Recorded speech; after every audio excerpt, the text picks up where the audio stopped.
12:35 का ये वक्त था जो कि कंफर्म हो रहा है। उस वक्त पे एकदम से मुझे ऐसा लगा जैसे मैं कांपी हूँ, क्योंकि वो ट्रेमर जब फील होता है, आपको पता है हमें तो आदत नहीं है, ना ही हमने इससे पहले इस तरह ब्लास्ट फील किया है। मुझे लगा नॉर्मल है, लेकिन फिर मैंने जब टीवी ऑन करके देखा तो पता चला। लेकिन अभी यहाँ पर हो ये रहा है कि जो नुकसान है उसका अंदाजा लगाया जा रहा है, क्योंकि जिस किस्म का ये हमला हुआ है तो उसके बाद अब ये देखना है कि कितना एक्सप्लोजिव इस्तेमाल किया गया, कैसे एक हमलावर इस्लामाबाद के अंदर चल के, बिल्कुल इस्लामाबाद का दिल ये जगह समझी जाती है, बिल्कुल सेंटर है और ये सेंसिटिव रोड है, क्योंकि बिल्कुल साथ में डिप्टी कमिश्नर का और कमिश्नर का ऑफिस है, यहीं पर एटीसी कोर्ट्स हैं और ये इस तरह की जगह है जहाँ पर सिक्योरिटी चेक के बगैर हम मीडिया वाले भी दाखिल नहीं हो सकते। तो अब ये चेक होना है कि कैसे आ गए। ठीक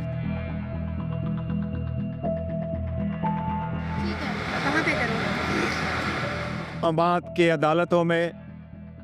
ये पाकिस्तान पे धमाका है, ये हमारे रिवायात पे धमाका है। दुश्मन हमारे घरों को अटैक करता है, लेकिन दहशतगर्दी के नासूर पे कोई सियासत नहीं होगी। जहाँ भी बम फटेगा, जहाँ भी किसी की डेथ होगी, वो पाकिस्तान के ख़िलाफ़ है। मैं हॉस्पिटल भी गया था, हॉस्पिटल में भी मैंने उनको देखा है, ज़ख्मियों को भी देखा है।